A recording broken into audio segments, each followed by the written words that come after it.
Registration's up on the RSX. I have been driving it for too long. Engine checks out. It's good for the swap. So, engine out of the MX-5.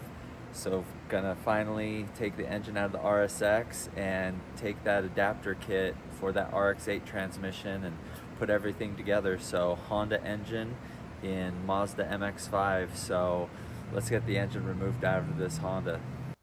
Just a little swaparooski with the EP3 hatch right here.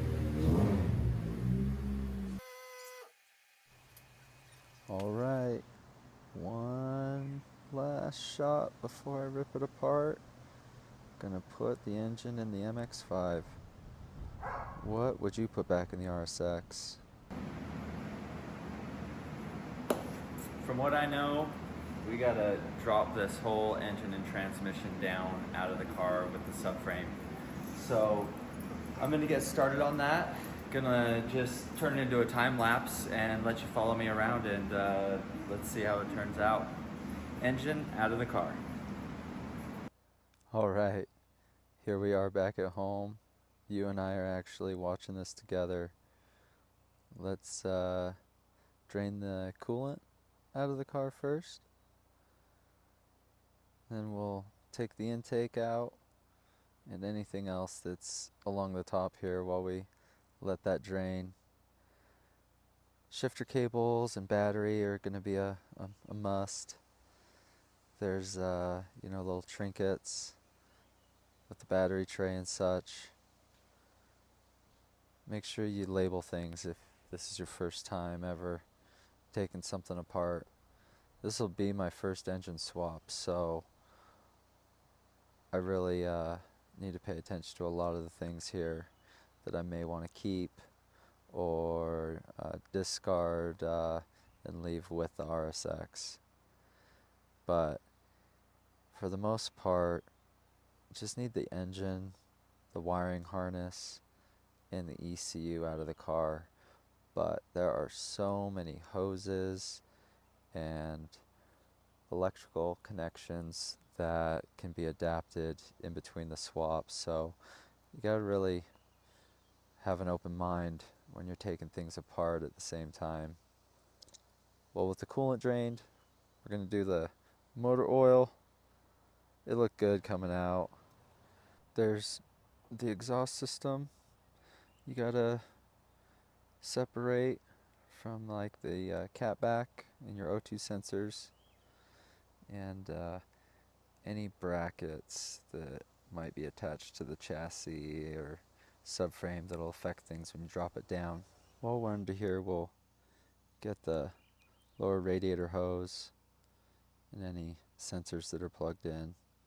We've got the starter and alternator wiring as well, so can disconnect that from the fuse box 2 and motor mount, anything that might be connected to the engine wiring harness, any clips, vacuum lines, brake booster. We did evacuate the AC system on here, so when you see me crack this line open, you definitely got to be careful when doing that. Prepping the strut tops to be able to drop out the suspension, and once you have everything in the engine bay done, you can get under the glove box, remove the wiring harness from the ECU, and pull it back out through the firewall and let it just hang out on the engine.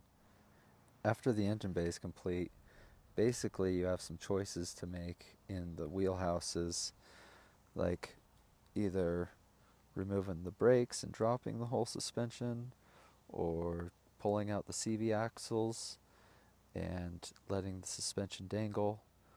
But I believe I pulled everything out and dropped it all together the whole time. Just remove the brake calipers, let them hang from the chassis. There's also your ABS wheel speed sensors that are really important, and you don't want to snap them off dropping everything down.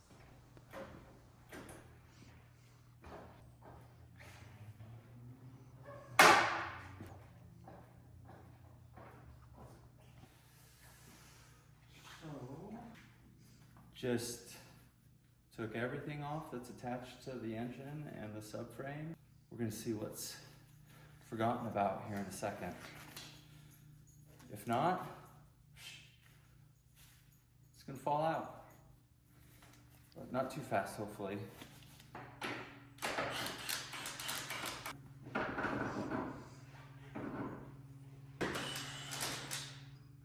Four big bolts, I think. See what happens. See what happens. See what happens.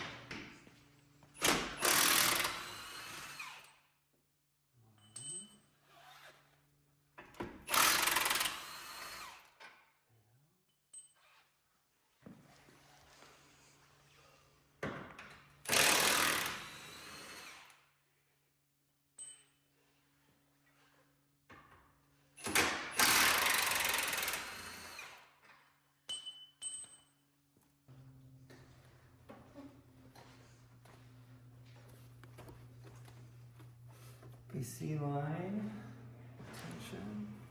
That should be a little bit better. Okay. Here we go.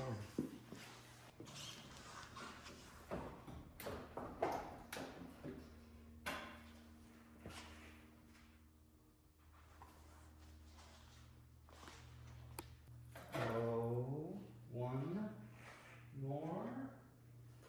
10 millimeters.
Go up.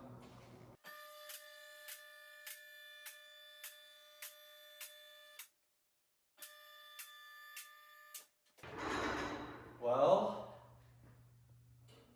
ta-da! Just kidding. Wow, come check this out.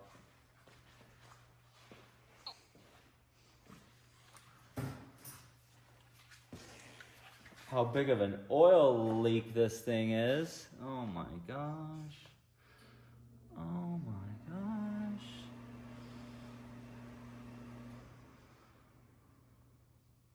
So I was thinking about chopping up this header, turning it sideways, reusing all of it so it's rear wheel drive. Might work, might not. We'll see. Can you believe that? Wiring harness, everything. All right, let's get this engine off of the subframe.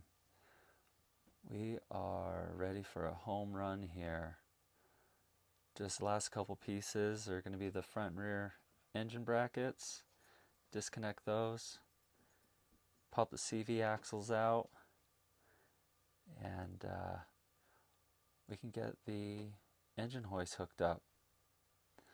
And I want to take a second and thank every single one of you on my YouTube channel. I really appreciate you watching, and you've really got me going on my own cars.